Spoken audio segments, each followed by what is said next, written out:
মধ্যপ্রাচ্যে আবারও যুদ্ধের দামামা বেজে উঠেছে।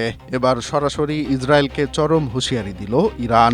দেশটির নিরাপত্তা প্রধান মোহাম্মদ বাকের জোলকাদর স্পষ্ট জানিয়ে দিয়েছেন, ইরানের জাতীয় অবকাঠামোর কোথাও আঘাত করা হলে ইসরায়েলকে কঠোর জবাব দেয়া হবে। জায়নবাদী শাসন ব্যবস্থা কোনোভাবেই রেহাই পাবে না। উত্তেজনার শুরু মূলত গত সপ্তাহে। এর আগে জুনে যুদ্ধবিরতির লক্ষ্যে তেহরান ও ওয়াশিংটন একটি সমঝোতা স্মারকে সই করেছিল, কিন্তু সব ভেস্তে যায় যখন সাম্প্রতিক সময়ে মার্কিন বাহিনী ইরানের ৯০টি সামরিক স্থাপনায় ব্যাপক হামলা চালায়। ইরানের দাবি, যুক্তরাষ্ট্র শুধু সামরিক ঘাঁটিতেই নয়, বরং প্রয়াত সর্বোচ্চ নেতা আলী খামেনির জানাজা বাধাগ্রস্ত করতে বেসামরিক সেতু ও রেল যোগাযোগ স্থাপনাতেও একাধিক হামলা করেছে। এই হামলায় ইরানের অন্তত ১৭ জন নিহত হয়েছেন। তবে পরিস্থিতি নিয়ন্ত্রণে কাতার বর্তমানে মধ্যস্থতার চেষ্টা চালাচ্ছে।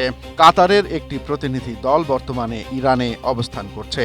তবে বিশ্লেষকরা মনে করছেন, এই কূটনৈতিক তৎপরতা সফল না হলে মধ্যপ্রাচ্যের পরিস্থিতি আরও চরম আকার ধারণ করতে পারে।